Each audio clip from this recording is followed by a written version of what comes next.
ఎప్పటికప్పుడు తాజా వార్తలను అందిస్తున్న పీవీఆర్ టీవీ9 న్యూస్ కు స్వాగతం.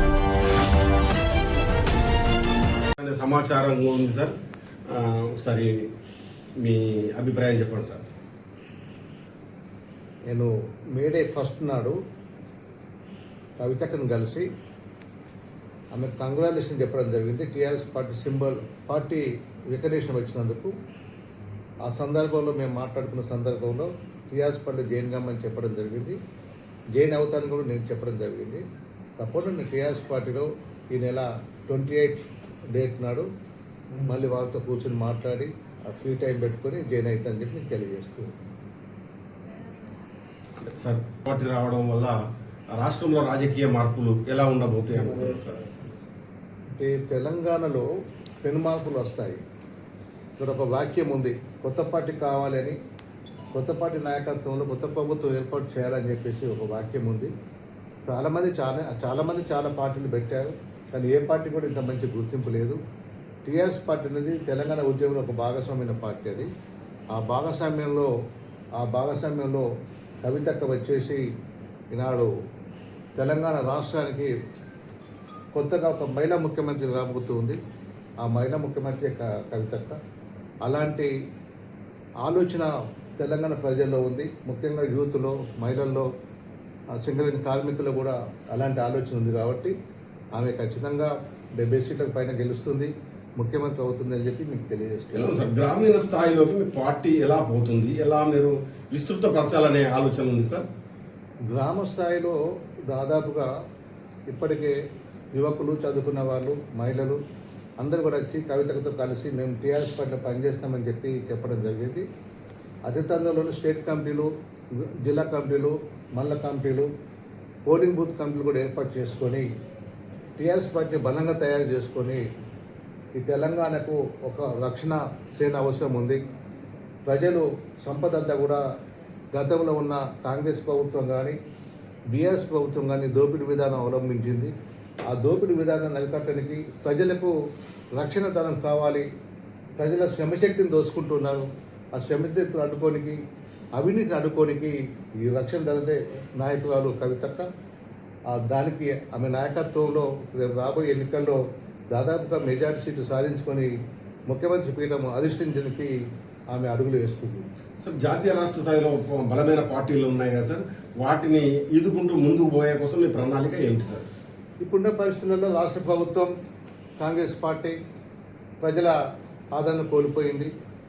ఎక్కడ చూసినా కానీ ఆ నాయకులు దోపిడీ వ్యవస్థ ఏ ఒక్క దాన్ని వదిలిపెట్టలేదు. ప్రభుత్వ భూములు కానీ, ప్రభుత్వ ఆస్తులు కానీ, నది సంపద కానీ, కోల్ మైన్స్ కానీ, క్వారీస్ కానీ అన్నీ కూడా దోపిడీ చేసుకొని కోట్లాది రూపాయల పరుగులు సంపాదిస్తున్నారు తప్ప పేదవాళ్ళకు అందుబాటులో ఉండి పేదవాళ్ళు సేవ చేద్దామని చెప్పి ఎక్కడ కూడా వాళ్ళ ఎమ్మెల్యేలు పనిచేయడం లేదు.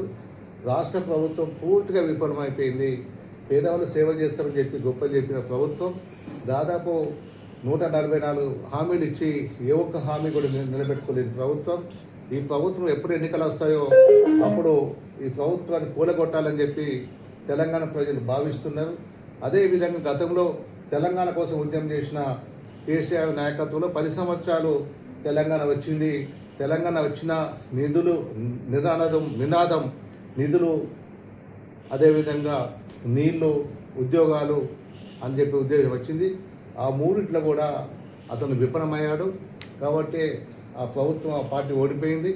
ఇప్పుడున్న ప్రభుత్వం కూడా ఓడిపోయే అవకాశాలు ఉన్నాయి. కాబట్టి కొత్తగా తెలంగాణ పార్టీ ఏదైతే టీఆర్ఎస్ పార్టీ ఉందో, కవితక్క నాయకత్వంలో ఉన్న పార్టీ రేపు రాబోతుందని చెప్పి మీకు తెలియజేస్తుంది సార్. మహిళా నాయకురాలు ఈ స్థాయిలో ఒక పార్టీ ఏర్పాటు చేయడము చరిత్రలో ఎప్పుడైనా జరిగిందా సార్? అలాంటివి ఏమన్నా నిలదొక్కుని ఉన్నాయా? అంటే మనకు భారతదేశం మొత్తం చూసుకున్నప్పుడు మాయావతి ఒక ముఖ్యమంత్రిగా దళిత నాయకులు పనిచేసింది, మమతా బెనర్జీ పనిచేసింది, జయలలిత పనిచేసింది, అదేవిధంగా సుమిత్రదేవ్ కానీ చాలా ప్రాంతాల్లో మహిళా ముఖ్యమంత్రులు పనిచేశారు. ఇప్పుడు ఢిల్లీలో కూడా మహిళా ముఖ్యమంత్రి బీజేపీ పార్టీ నుంచి ఆమె పనిచేస్తూ ఉంది. కాబట్టి మహిళలు ఎక్కడ కూడా తీసిపోవు. సమాజంలో సగభాగం మహిళలు అని చెప్పి ఉద్దేశంతో ఒకప్పుడు మహిళలు అంటే వంటగదికి పరిమితం అయ్యారు. కానీ ఈనాడు ఫ్లైట్లు నడుపుతున్నారు. దేశం మొత్తంలో ఎక్కడైనా కానీ మహిళలు 50% పనిచేస్తూ వాళ్ళు ముందుకు పోతున్నారు. కాబట్టి మహిళలను తక్కువ అంచనాకి వేయలేదు. మహిళా శక్తి అనేది చాలా యూనిటీ అది ఒక యూనిటీ మహిళలు. కాబట్టి ఆకాశంలో ఈనాడు మహిళలు ఉన్నారు, ఆకాశం పోతూ వస్తూ ఉన్నారు. అలాంటి మహిళా శక్తి మనం తక్కువ అంచనాకి వేయలేదు. అందులో కవితకు ఆమెకు సబ్జెక్ట్ ఉంది, నాలెడ్జ్ ఉంది, మాట్లాడే శక్తి ఉంది, భాష ఉంది, హిందీ, ఇంగ్లీష్, తెలుగు అన్ని భాషలు మాట్లాడే శక్తి ఉంది. కాబట్టి అలాంటి నాయకురాలు కొత్తగా ఒక పార్టీ పెట్టి తెలంగాణలో నేను మీ సేవ చేస్తాను ముందుకు వచ్చినప్పుడు మహిళలు కానీ, యువకులు కానీ, విద్యావేత్తలు కానీ అందరూ కూడా ఆమెను రిసీవ్ చేసుకొని ఆమె నాయకత్వాన్ని బలపరచడానికి సిద్ధంగా ఉన్నారు. సార్ ఇప్పుడు తెలంగాణ రాష్ట్రానికి పరిమితమా లేకుంటే 2 తెలుగు రాష్ట్రాలకు పరిమితం చేయాలనే ఆలోచన కవిత మేడం దగ్గర ఉందా సార్? ఆమె తెలంగాణ ప్రజల కోసం పార్టీ పెట్టింది కాబట్టి తెలంగాణ మట్టుకే పరిమితమై పనిచేస్తుంది. తెలంగాణ తర్వాత ముఖ్యమంత్రి అయినాక అప్పుడు పరిస్థితులను బట్టి, అప్పుడున్న జాతీయ పార్టీలు పెట్టే ఇబ్బందులను బట్టి మొన్ననే మనం చూసాం. ఎలాంటి తప్పు చేయకుండా లిక్కర్ కేసు ఆమెను ఇన్వాల్వ్మెంట్ జైల్లో పెట్టడం జరిగింది. అనేక జాతీయ పార్టీలు ఇబ్బంది పెట్టినప్పుడు ఆ సమయం బట్టి, ఆ సందర్భం బట్టి ఆలోచించుకోవాల్సిన అవసరం ఉంది. ఇప్పుడు మట్టుకు తెలంగాణ ప్రాంతానికే పరిమితమై పనిచేస్తుంది. సార్ ఇప్పుడు రాజకీయ రంగంలో తెలంగాణ రాష్ట్రంలో మహిళలు ఎన్టీ రామారావు గారితో నేను ఎన్టీఆర్తో పాటు కార్మిక శాఖ మంత్రిగా పనిచేశాను.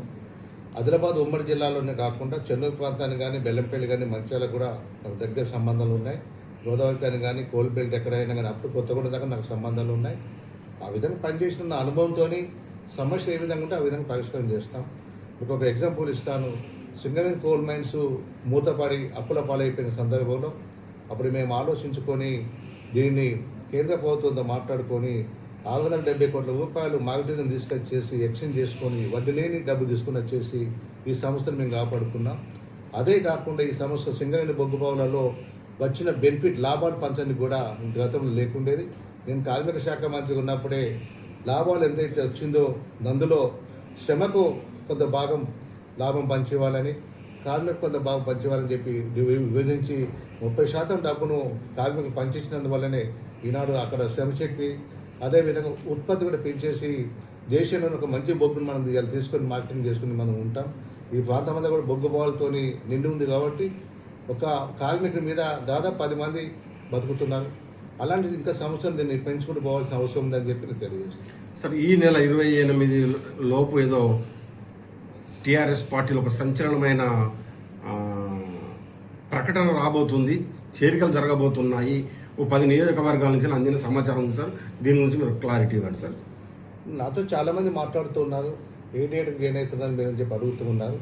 ఆ విధంగా నేను 28 అని చెప్పి ఒక డెడ్ లైన్గా పెట్టుకున్నాను. 28 లోపు ఆ డేట్ లోపల ఎంతమంది ఏ కాన్స్టిట్యూన్సీ వాళ్ళతో ఒక ఛానల్ లిస్ట్ అయితే తయారు చేస్తున్నాం.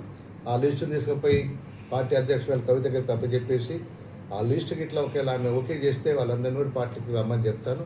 లేదంటే నేను ఒక్కనే జాయిన్ అవుతాను.